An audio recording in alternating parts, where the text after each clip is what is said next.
A graça e a paz do nosso Senhor Jesus Cristo. Estamos aqui em mais uma ministração para a parte do Senhor Jesus Cristo, para estar compartilhando com os irmãos aí mais conhecimento bíblico, né? E aqui hoje eu estou bem acompanhado, porque aqui do meu lado esquerdo eu tenho a minha pastora, a minha esposa, que já ela vai se apresentar, e do meu lado direito eu tenho aqui a minha filha, minha primogênita, é a primeira. E aqui do outro lado, aqui no suporte, eu tenho uma caçulinha, Sofia. Vem aqui, Sofia, aparece pro pessoal aqui. Essa daqui é a Sofia. Então vou deixar com cada uma delas possa se apresentar, né? Então pode começar, meu amor. Paz do Senhor, pessoal. Meu nome é Amanda Ribeiro, né, pastora, junto com meu esposo. Estamos aqui para dar o suporte, né, em família para todos vocês essa noite. Amém. Graça e paz. Meu nome é Ana Clara Ribeiro também. Amém? Amém. Amém. E você? Meu nome é Sofia e a Sofia dele. Amém. É isso daí. Amém. Obrigado. Então, pessoal, hoje o nosso quadro, a nossa ministração vai ser o seguinte. Todos os dias nós realizamos um devocional. Cada um faz seu devocional individual. Todos os dias, no decorrer da semana, minha esposa e eu costumamos fazer mais isso. E nossas filhas, quando tem alguma dúvida também, nos chamam para estar tirando essas dúvidas. E uma dúvida muito importante que hoje a Ana Clara teve, né? Porque pelo fato dela ser adolescente, eu achei interessante criar essa ministração e trazer para os irmãos aqui como é que realmente a gente lidar com essa situação, para que possa até ser mesmo um exemplo para você aí que é pai, que é cristão, que está com seu filho adolescente, porque nós sabemos que é uma fase não tão fácil, né? Onde eles começam a se descobrir. Nessa fase eles pensam até mesmo que são adultos, que querem ser tratados como adultos, mas uma coisa que eles não sabem é que quando eles tiverem a nossa idade, nós queremos voltar a ser crianças, não é verdade? Então, assim, é só questão de fase, de maturidade. E a pergunta que ela me fez hoje foi: pai, eu vi o senhor ministrando alguma coisa parecida com pecadinho e pecadão, e eu gostaria de saber, existe pecadinho e pecadão? Foi isso, Ana Clara, que você fez? Qual foi a pergunta que você fez? Eu fiquei curiosa, né? Porque eu vi o senhor fazendo a pregação, a ministração pro YouTube. E aí eu quis perguntar pro senhor se existia pecadinho e pecadão. Maravilha. Então, respondendo à pergunta dela, pecadinho e pecadão. Na palavra de Deus, segundo as Escrituras Sagradas, não existe pecadinho e pecadão. Todo pecado que é cometido contra Deus, isso é uma ofensa. Alguns pecados têm consequências mais graves. E outros, vamos dizer assim, que de acordo com o arrependimento do nosso coração, Deus nos perdoa com mais facilidade. Existe pecado que nos leva à morte, mas existem pecados que nós somos redimidos, ok? Vou dar um exemplo para vocês aqui, na história de Saul e na história de rei Saul e na história de rei Davi. Saul, quando que ele começou o reinado, ele foi o primeiro rei de Israel. Você sabia disso? Quando Saul começou o reinado, ele foi chamado pelo profeta Samuel, através de Deus, e quando ele começou o chamado dele, ele não achava que ele era digno de tanta responsabilidade, mas ali Deus se agradou dele. E no início, quando Saul começou o seu reinado, Saul, ele começou com a presença de Deus ali nele. E no decorrer da caminhada de Saul, Saul começou a ser desobediente a Deus. E todas as vezes quando que ele era desobediente a Deus, o profeta Samuel ia repreendê-lo, e em vez dele reconhecer o seu erro, ele simplesmente justificava, dando uma desculpa para o profeta Samuel. Então, dessa forma, por diversas vezes, ele fazendo isso, não reconhecendo o seu erro, Deus desagradou de Saul. E Deus não perdoou Saul. Por quê? Porque Saul sempre justificava o seu erro, mas não reparava, não se arrependia de coração. Diferente do rei Davi. O rei Davi, minha filha, para você que não sabe, ele ele assassinou um homem. Ele adulterou, ele traiu a sua mulher com uma outra mulher que ele não era casado, e ele matou o marido dessa mulher. Mas, contudo, Deus o perdoou. Ué, pai, seria a pergunta que você estaria fazendo. Nossa, Um desobedeceu e Deus não perdoou. E o outro matou e Deus perdoou. Nossa, mas matar é muito mais grave do que desobedecer. Não seria essa a pergunta? Ao olhar do homem, né, o olhar humano, a gente julgaria, né, o segundo ato pior, com certeza. Não é verdade? Só que aí Deus, ele sempre vai olhar o quê? O nosso coração. A palavra de Deus, ela diz que Davi, ele era um homem segundo o coração de Deus. Saul, ele nunca confessava os seus pecados. O que Saul fazia? Justificava. Mas ele nunca se arrependia de coração. Mas Davi, no Salmo 51, ele escreveu da seguinte forma: ó Deus meu, cria em mim um coração puro e renova dentro de mim um espírito inabalável. Então, Davi já mostrava que ele tinha um coração quebrantado, um coração contrito.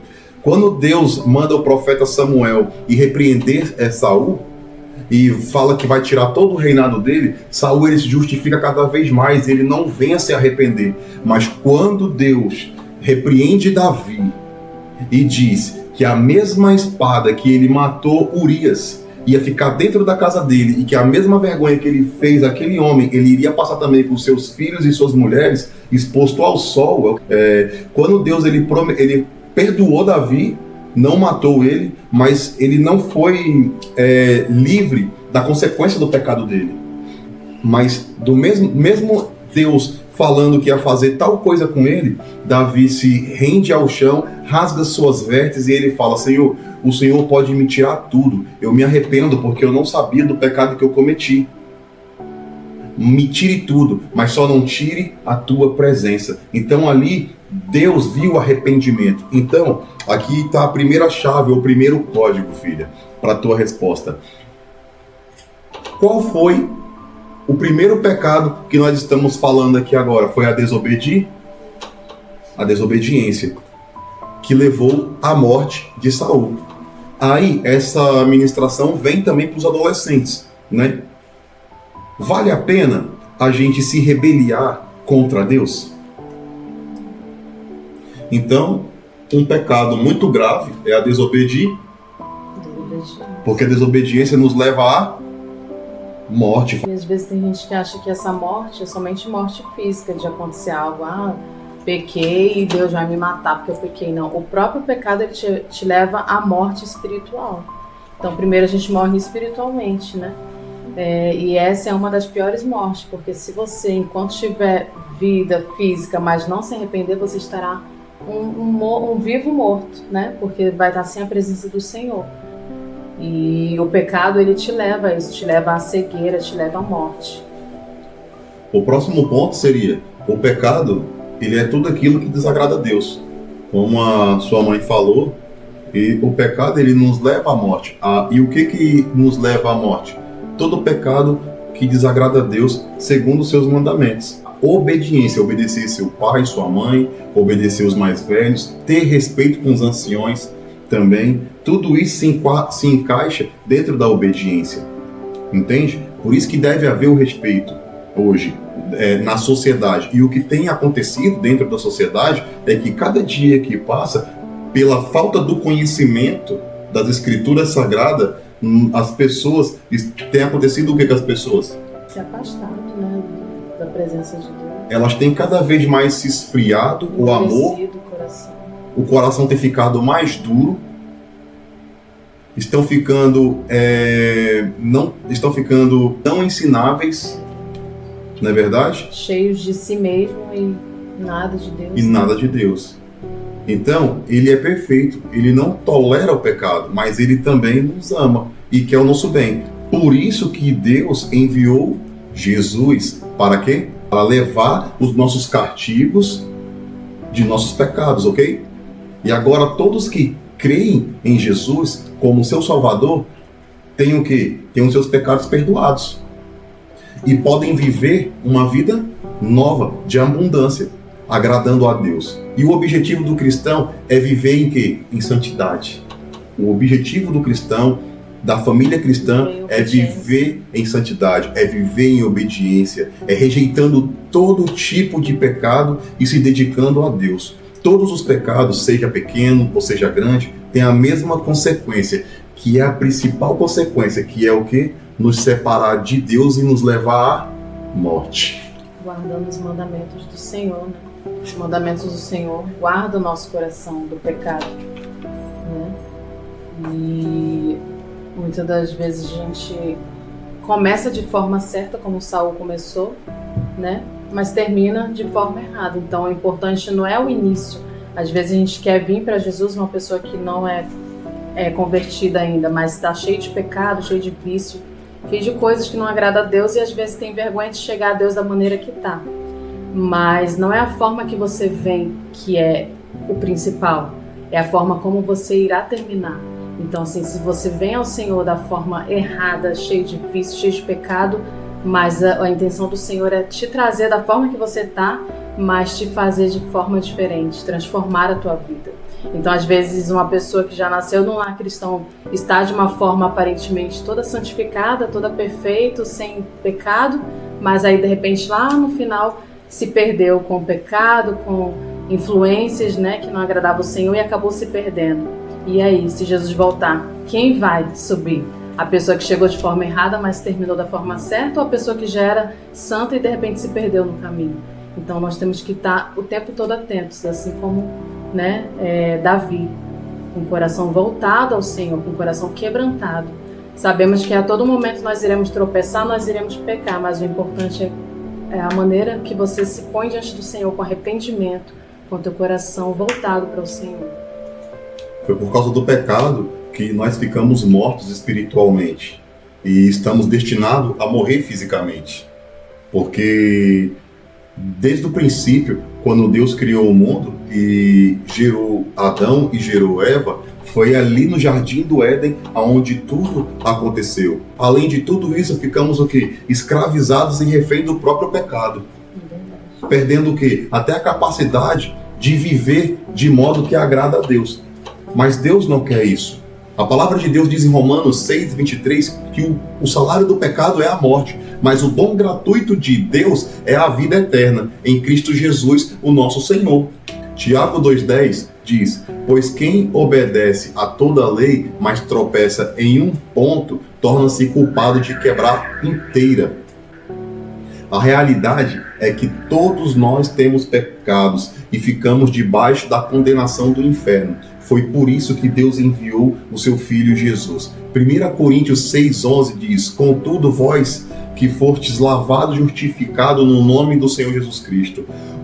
Contudo, vós foste lavado, justificado com o sangue de Jesus Cristo. Então Deus mandou o seu Filho para nos redimir dos pecados. Então nós temos que valorizar essa oportunidade que nós temos aqui na Terra para ser obediente à palavra de Deus, aos mandamentos do Senhor, ser obediente aos nossos pais, respeitar os mais velhos. Não é querer ter razão, é fazer o que é certo.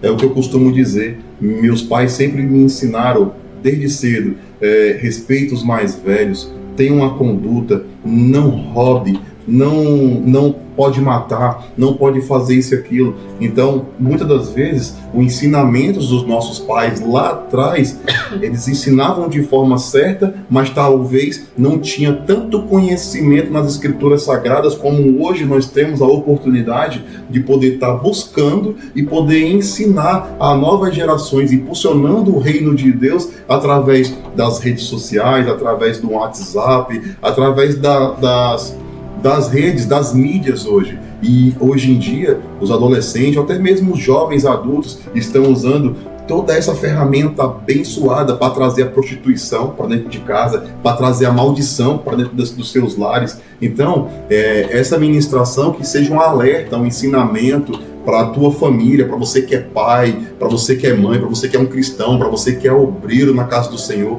Nós temos que estar vigilante com nossos filhos. Nós não podemos estar ausente dos nossos filhos. Se hoje eu não tivesse junto com a minha família fazendo o nosso devocional em Cristo Jesus, eu talvez não saberia dessa dúvida da minha filha adolescente, e talvez se eu não tivesse no posicionamento buscando a palavra de Deus junto com a minha esposa, eu talvez não teria nem respostas para ela hoje. Mas hoje, para a honra e glória do Senhor, nós temos essa consciência que os nossos filhos hoje, eles são ensinados segundo as Escrituras Sagradas. E a palavra de Deus nos diz e nos ensina que nós devemos ensinar o caminho para os nossos filhos desde berços, desde pequeno, porque lá na frente eles não errarão o caminho, entende? Os nossos filhos são nossas maiores heranças, e quando Deus nos confia essa oportunidade de poder criar, de poder ter uma semente dessa, dos nossos filhos, é uma responsabilidade muito grande, e nós projetamos eles para o futuro. Nós somos os arcos, mas eles são as flechas. Então nós devemos lançar os nossos filhos para o futuro com palavras de bênçãos e não com palavras de maldição, com profetizando coisas boas na vida dos seus filhos, profetizando coisas boas na vida da sua família e não amaldiçoando, porque as palavras têm poder. Como foi que Deus criou o mundo? Deus criou o mundo com palavras. Haja luz e houve luz, haja vegetação e houve vegetação. Então, da mesma forma, pega esse código, profetiza, usa a tua boca, usa a tua língua para profetizar sobre a vida dos teus filhos, sobre o teu relacionamento, sobre a vida da tua esposa, sobre os teus negócios, porque as palavras têm poder. Amém? O pecado, às vezes, a gente acha que são coisas grandes que irão nos fazer cair, mas é totalmente ao contrário. Se nós não vigiarmos com pequenas atitudes, são as pequenas pedras que irão nos fazer tropeçar lá na frente. Se nós não consertarmos a nossa rota, o nosso caminho, isso trará ruína à nossa vida. Então, para a gente estar atento, né, todos nós, adultos, adolescentes, com os pequenos detalhes, as pequenas pedras que nos fazem tropeçar, né? E o que seriam essas pedrinhas que faria a gente tropeçar, por exemplo? Uma mentira, um palavrão, uma desobediência aos pais, coisas pequenas, furtar algo de alguém, né? Então, assim, isso pode, se for repetido por diversas vezes, lá na frente será um ato que de repente você terá dificuldade de retornar, né? De se arrepender, porque já repetiu tantas vezes que já virou um hábito seu. Então, para que isso não se torne grande e se torne uma montanha diante de você, não deixe essas pequenas pedras se acumularem no seu caminho. Top. Lá em 1 Coríntios 6,12, o apóstolo Paulo diz que todas as coisas me são permitidas, mas nem todas são me lícitas, nem todas me convêm. E ele diz ainda mais, mas eu não permitirei que nada me domine. Nós estamos vivendo num mundo que as portas do mundo é muito mais largas do que as portas do céu. E como assim, pastor? Como assim portas do mundo? O que significa essa palavra mundo? O mundo é tudo aquilo que vai o oposto contra as palavras ensinadas de Jesus Cristo, que é as palavras genuínas, que é a sã doutrina que o próprio Jesus nos ensinou nas Escrituras Sagradas. Então, o mundo, ele é isso. Então, tudo que vai oposto do que Jesus nos ensinou, isso é o mundo. Então o apóstolo Paulo, ele já dizia, eu tenho todas as coisas, eu posso fazer todas as coisas, eu tenho livre-arbítrio para fazer qualquer coisa. Eu posso mentir, eu posso esconder do meu pai alguma coisa que eu fiz de errado, ou da minha mãe, eu posso fazer tudo, mas você esconde dos pais terrenos, mas do Pai Celestial não tem como esconder. E o apóstolo Paulo diz, eu tenho acesso a todas essas coisas, mas eu não permitirei que essas coisas me dominem. Romanos 3:23 nos diz, todos pecaram e estão destituídos da glória de Deus, sendo justificados gratuitamente por sua graça, por meio de redenção que há em Cristo Jesus. Mas nós já temos a redenção, mas por que não aproveitar essa redenção vivendo a verdade? É verdade. Não é verdade, amor? E longe também, né, das consequências do pecado. Então, uma dica minha, né? Eu sempre fui uma adolescente, estava até conversando, né, filha, ali na sala, que eu sempre fui uma adolescente, graças a Deus, muito temente a Deus. Tinha meus erros, tinha, né, as mazelas que eu tinha que deixar, assim, como todo adolescente. Porém, o temor a Deus sempre foi muito grande na minha vida. Então, uma dica que eu dou para você, né? Ai, como eu faço então para não pecar, para tentar, né, melhorar e tal? É pensar na consequência que ele vai te trazer. Porque Deus, ele perdoa através de Jesus Cristo, pelo seu sangue, como foi dito pelo pastor Wesley. Só que nós iremos carregar a consequência de tudo que nós formos fazer de errado, nós iremos carregar essa consequência. Então, assim, ande com uma vida saudável na presença de Deus. Se você pensa em pecar, pensa na consequência que ele poderá te trazer, que eu acho que isso já vai te ajudar a dar uma freada aí também. E não vamos agir como Saul agiu. Se você errou, reconheça que você errou, se arrependa de coração e abandona a prática do pecado. Porque não tem como você ser amigo do mundo querendo ser amigo de Deus. Quando você é amigo do mundo, a palavra é clara, você é inimigo de Deus. Não se justifique, filha, errou, não se justifique, mas restaura a tua vida diante do Senhor, se arrependendo de coração. Essa é a palavra final que eu tenho para deixar para todos vocês. E se vocês gostaram dessa ministração em família, não deixe de curtir, de compartilhar. Você que tem uma família cristã, você que está na casa do Senhor aí, e tem um filho adolescente ou um filho pré-adolescente, não deixa de ouvir essa ministração e não deixe de fazer isso com seus filhos, um devocional. Não seja ausente da tua família. Compartilhe, nos siga nesse perfil, não deixe de curtir, porque quando você compartilha e curte, o algoritmo do YouTube entende que o nosso conteúdo é relevante e você vai estar impulsionando o reino de Deus na face da terra. Eu declaro para vocês paz e prosperidade. Até o próximo vídeo e que Deus possa vos abençoar. Tchau!